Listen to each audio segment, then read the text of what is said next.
You're a physical therapist in California, asleep in bed next to your girlfriend when a bright flashlight suddenly hits your face. A masked man is standing over you, and within minutes, he's tied you both up, covered your eyes with blacked-out swimming goggles, and forced sedatives into your mouths. He says he's part of a group. He says there's a ransom. Then he puts your girlfriend in the trunk of your own car and drives away, leaving you alone with a warning. Don't call the police or she dies. 2 days later, she comes home alive, hundreds of miles away after being held captive and assaulted. You'd think that would be the end of the nightmare.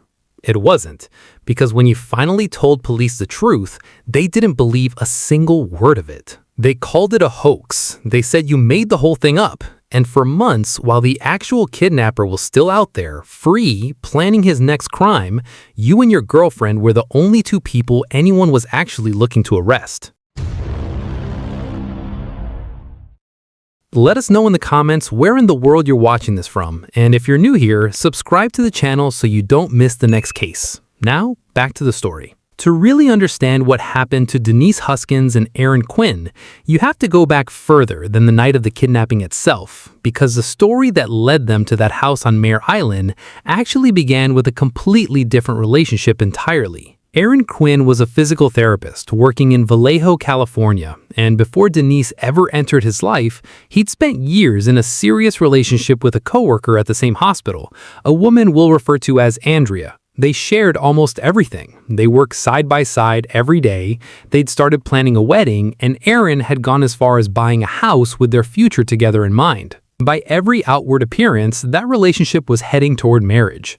Then, Aaron discovered Andrea had been unfaithful, and the entire future he'd been building in his head collapsed almost overnight. The relationship ended in 2014, but because they still worked at the same hospital, Aaron couldn't simply walk away and move on the way people sometimes can after a painful breakup. He saw her constantly, in the hallways, in shared meetings, forced to act professionally toward a woman he was nowhere near finished grieving. For Aaron, getting over that relationship turned out to be far harder than he expected. It was during this exact period, while he was still quietly unraveling from the end of that engagement, that Denise Huskins came into his life. Denise, also a physical therapist, had grown up in Huntington Beach, California, a coastal city known for its beaches and its surf culture, and she carried that same laid-back, grounded energy into her adult life.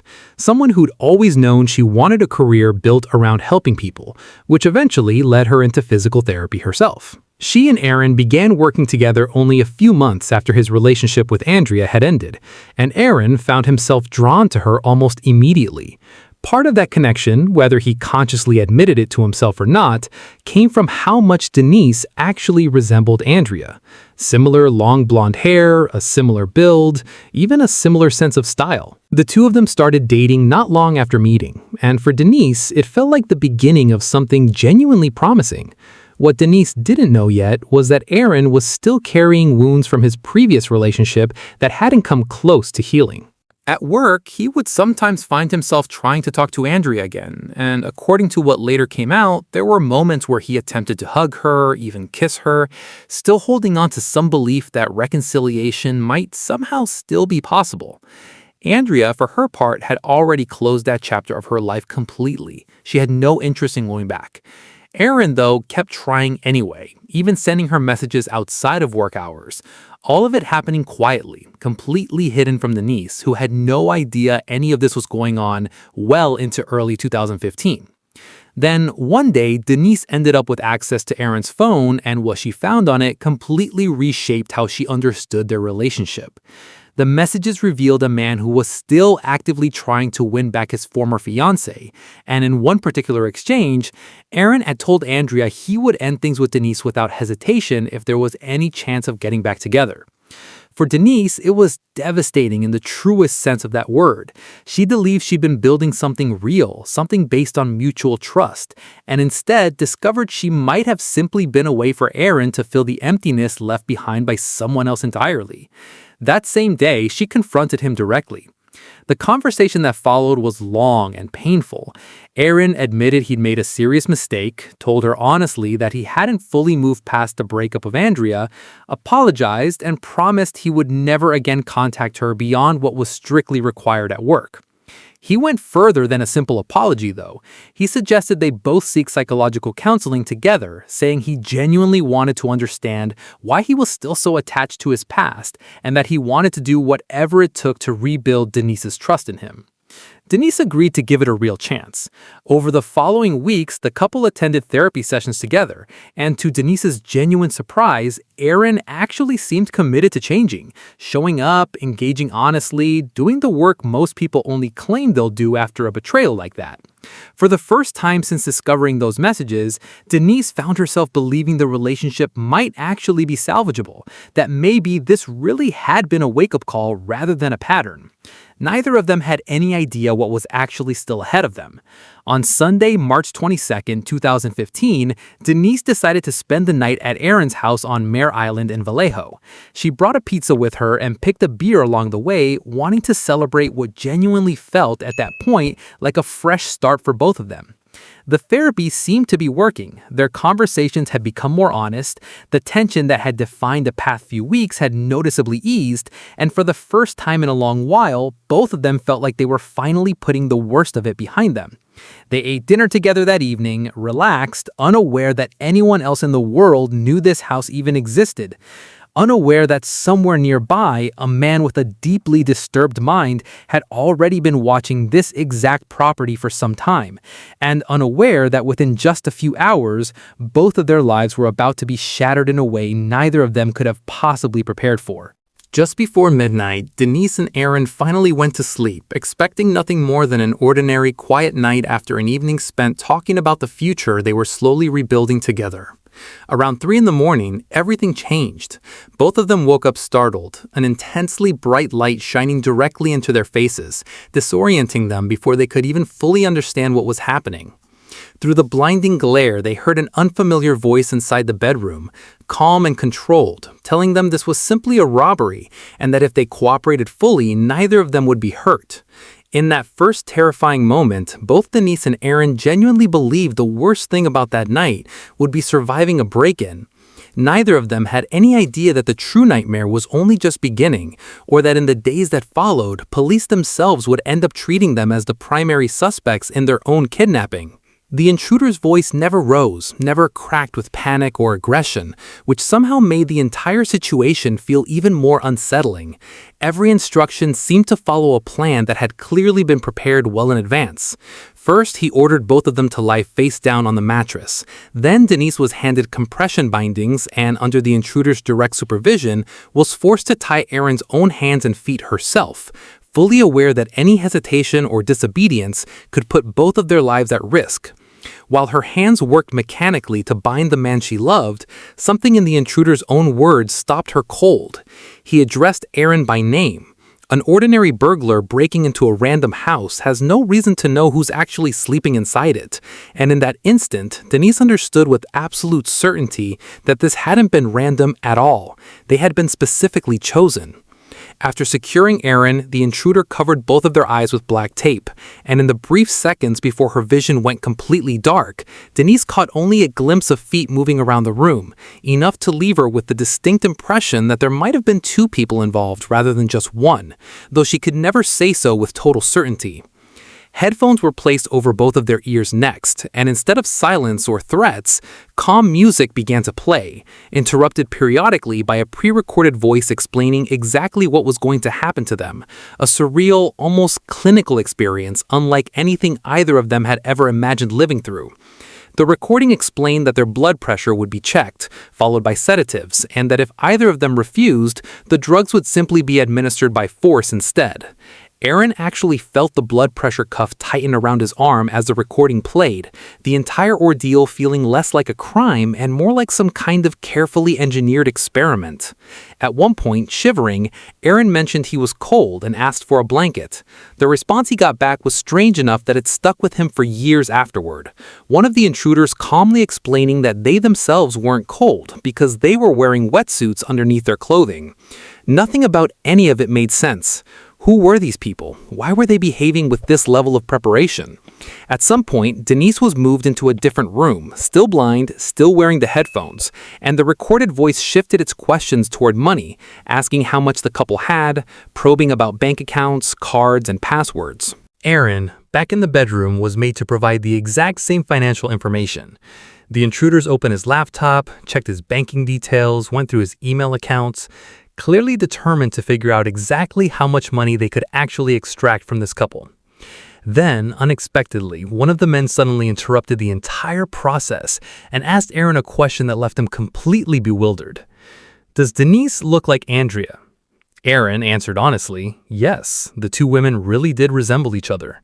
What came next was the true turning point of that entire night. The intruders admitted they were there because of Andrea. In that single moment, it became clear they had made a serious mistake. Andrea no longer lived at that address. She'd moved out months earlier after her relationship with Aaron had ended. The woman they had actually kidnapped wasn't the person they'd been planning to find at all. It was Denise. For several minutes, the intruders seemed genuinely uncertain how to proceed, talking quietly among themselves, changing their plan back and forth, until they finally settled on a new course of action entirely. They would take Denise. Aaron would be left alive, but he'd have exactly 48 hours to gather $15,000 in ransom money. If he contacted police at any point, they told him plainly, Denise would die. Before leaving, the intruders made absolutely certain Aaron's fear reached its peak. They told him they'd be installing a hidden camera inside the house, that he would be watched constantly, and that any attempt to seek help would put Denise directly in danger. They placed a strip of red tape across the bedroom floor, instructing him he had to remain inside that boundary, warning that crossing it would bring consequences he couldn't predict. In the morning, they told him he would have a job to do. He'd need to call Denise's workplace and invent an excuse for her absence, then do the same for his own job, and only after completing those calls would he receive further instructions. Shortly after, Aaron heard the intruders moving through the house, preparing to leave, and then, unmistakably, the sound of his own Ford Mustang starting up in the driveway. They were using his car to escape with Denise still inside it. As he lay there trying to process everything happening around him, an overwhelming exhaustion began pulling at his body. The sedatives were working fast now, and no matter how hard he tried to fight it, his body simply stopped responding. He lost consciousness completely. Hours later, Aaron woke up to his phone alarm going off, still groggy and disoriented, with absolutely no idea yet just how much worse this ordeal was about to become once he finally worked up the courage to tell someone the truth about what had happened that night. Still fighting through the fog of the sedatives, Aaron nonetheless remembered the kidnapper's instructions and called his boss, explaining he'd need to take a few days off work before reaching out to the hospital where Denise worked to tell them she wouldn't be coming in either. With those calls made, he drifted back to sleep, not fully waking again until around 11:30 that morning. This time, he took a longer, more careful look around the room. The camera was still mounted on the ceiling exactly where they'd left it. The red tape still marked the floor. Everything around him confirmed he was still being watched. Aaron found himself trapped in an impossible internal conflict. If he called the police, he might be putting Denise directly in danger. But if he didn't, he might never see her again at all. While he was still wrestling with that decision, a new message arrived from the kidnappers, reinforcing the $15,000 ransom demand and instructing him to withdraw the money in small amounts so the bank wouldn't grow suspicious. Aaron tried to follow those instructions exactly. When he contacted his bank, though, he discovered a daily withdrawal limit that made it physically impossible to gather the full amount within the time frame he'd been given. That was the moment he realized he had no real choice left. He needed help. He called his brother first, who worked for the FBI, and after hearing the entire story laid out, his brother didn't hesitate. Aaron needed to call the police immediately. By the time he finally dialed emergency services, it was already past 2 in the afternoon, a delay that would end up shaping the entire direction of the investigation that followed. Before bringing him in for formal questioning, officers went to the house first, and what they found there struck them as strange. A small bloodstain sat on the bed, 2 blankets were missing entirely, Aaron's car was gone, but Denise's cell phone remained inside the house. None of it, taken together, looked to investigators like confirmation of a kidnapping. If anything, to many of the officers on scene, it looked staged. At the police station, Aaron walked detectives through every single detail of that night. The flashlights, the headphones, the sedatives, the camera, the red tape on the floor, the ransom demand. The more he talked, the more implausible his own story seemed to sound out loud, even to himself. Investigators began pressing him with harder and harder questions. Had Denise really been kidnapped at all? Why had Aaron waited so many hours before calling police? Why had he contacted the bank first? Why had he called both of their employers before reaching out for help? To the detectives in that room, none of those decisions made sense, and with every answer Aaron gave, their suspicion only deepened. Slowly, Aaron stopped being treated as a victim and started being treated as the primary suspect in Denise's disappearance. For hours, he tried desperately to convince investigators he was telling the truth. Nobody believed him. To make things even worse, police suggested he take a polygraph test, and Aaron agreed immediately, believing in that moment that the exam would finally prove his innocence beyond any doubt. He had no idea the result would end up having exactly the opposite effect, pushing investigators even further into believing Denise had never actually been kidnapped at all. According to the examiner, Aaron showed signs of deception on nearly every relevant question asked. For investigators, that result simply confirmed the theory that had already been building since the very beginning. In their view, there was no kidnapping.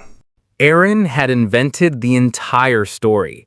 Almost nobody stopped to consider that he might simply have been exhausted, under enormous stress, sleep-deprived, or still affected by the very sedatives he claimed had been forced on him hours earlier. None of those possibilities received any meaningful attention during the early stages of the investigation. Meanwhile, Denise remained missing, and every passing hour deepened her family's agony. Instead of putting resources into finding her, much of the investigation instead focused on figuring out what Aaron might be hiding. Detectives entertained several different theories: that Denise had died accidentally, that there'd been some kind of medication overdose, since both of them, as physical therapists, had professional access to certain drugs. That possibility became part of the active investigative track, despite there being no actual evidence to support any of it. Still, to police, those theories somehow seemed more plausible than accepting a kidnapping this unusual as real. The following morning, just as the case appeared to be heading toward formal charges against Aaron, something completely unexpected changed the entire picture. A local journalist contacted police after receiving an anonymous email. Attached to it was an audio file. In the recording, a woman clearly stated her own name, Denise Huskins.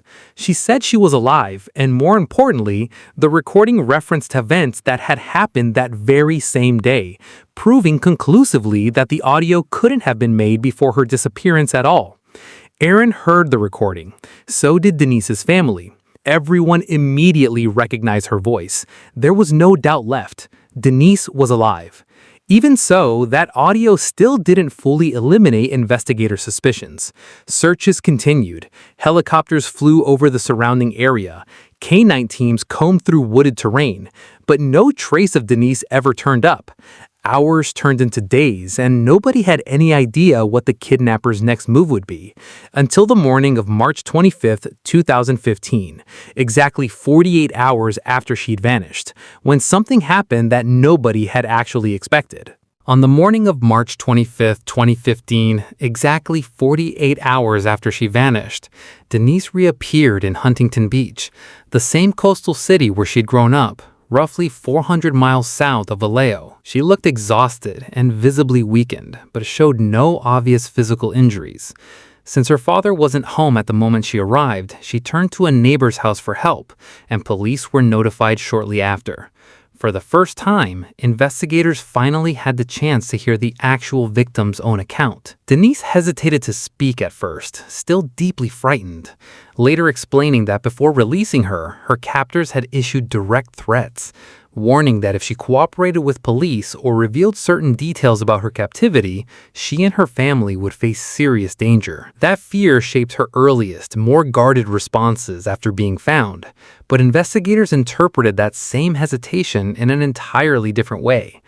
To many of them, her silence looked like one more piece of evidence that the entire thing had been staged. Not long before all of this happened, the film Gone Girl had become an enormous cultural phenomenon, a story about a woman who disappears and carefully constructs a scenario designed to make her husband look guilty. The surface-level similarities were impossible for investigators to ignore, and the theory gained real traction inside the department, that Denise might have staged her own disappearance to punish Aaron for the messages he'd sent his ex-fiancée, or that the two of them together had orchestrated some kind of elaborate fraud. At a press conference, police representatives stated publicly that they believed the entire story had been fabricated, telling reporters that public resources had been wasted investigating a fabricated account. The fallout was devastating. Within days, Denise and Aaron stopped being seen as victims entirely. Much of the public came to view them instead as two people who had deceived an entire city. Meanwhile, Denise finally began describing what had actually happened to her. After being placed in the trunk of Aaron's Mustang, she was transferred to a different vehicle shortly after, kept blind for nearly the entire journey using modified swimming goggles covered in dark tape. She was eventually taken to an isolated property where she learned the group had originally intended to kidnap Andrea, Aaron's ex-fiancée, and that because she resembled her so closely, she had been taken by mistake. At first, she was told nothing would happen to her as long as the ransom was paid. But according to Denise, that changed. The man holding her mentioned he needed to make sure she would never cooperate with authorities. It was in that context that she described being forced to participate in recorded sexual assaults under direct threat, and she later told investigators she had been sexually assaulted during her captivity, explaining that resisting, in that moment, felt like it could cost her life. She also described being made to record an audio message proving she was still alive, the exact file that had been sent to that local journalist. Despite the sheer volume of detail in her account, investigators continued receiving her story with suspicion, questioning why kidnappers would release a victim without ever collecting the ransom, why she sounded relatively calm on the recording, why she hadn't immediately disclosed everything she'd endured. Days later, the same journalist received another email, this time with the sender explicitly confirming that Denise had been telling the truth all along, attaching photographs of the room where she'd been held, along with an image of a toy gun fitted with a flashlight, exactly matching details Denise had already described, details that had never been made public. Even faced with this new information, police remained convinced the entire thing was still part of an elaborate hoax, theorizing the messages could have been produced by the couple themselves. The more evidence that surfaced, the more implausible the whole story somehow continued to look to investigators, until the truth finally emerged in the most unexpected way imaginable. On the night of June 5, 2015, roughly 2 months after Denise's kidnapping, in Dublin, California, about 25 miles from Vallejo, a family was woken by an eerily familiar nightmare, an intruder shining intensely bright lights directly into their faces. This time, though, something went wrong for the attacker. When the husband heard the intruder threaten his 2-year-old daughter, he fought back, giving his wife the chance to lock herself in the bathroom and call 911. The intruder fled before police arrived, but he left something crucial behind in the yard: tape, gloves, a mask, and most importantly, his own cell phone, dropped during the struggle. That phone led investigators to a small isolated cabin in South Lake Tahoe, where a man named Matthew Muller was arrested without resistance. Muller turned out to be a Harvard-educated former attorney and Marine Corps veteran, a man diagnosed with serious mental health issues, including bipolar disorder, someone whose extraordinary intelligence had somehow coexisted with a pattern of increasingly disturbing behavior. A search of his cabin recovered Aaron's stolen laptop, the same modified swimming goggles with blonde hair still attached, toy guns fitted with lights, and video recordings confirming the assaults Denise had described in painstaking detail. For the first time since March, investigators finally began treating everything Denise and Aaron had told them as exactly what it always was: the truth. Muller ultimately pleaded guilty to federal kidnapping charges and received 40 years in prison in 2017, followed by an additional 31 years on separate state charges in 2022, and further life sentences in 2025, once additional cold cases and confessions connected him to earlier crimes as well. Denise and Aaron sued the city of Vallejo and its officers, reaching a $2.5 million settlement in 2018, with the department eventually issuing a limited apology years later, acknowledging the case had never been handled with the sensitivity it deserved. Their story reached a new generation of viewers in 2024 through the Netflix series American Nightmare, reintroducing the world to a case that remains one of the clearest examples of how confirmation bias and disbelief can nearly cost a victim everything twice over, once from the crime itself and once from the people meant to protect her. Denise and Aaron eventually married, built a life together, and had 2 daughters, choosing deliberately not to let a nightmare neither of them asked for define the rest of their story, proof that sometimes the truth, however unbelievable it first sounds, is still worth fighting to be heard.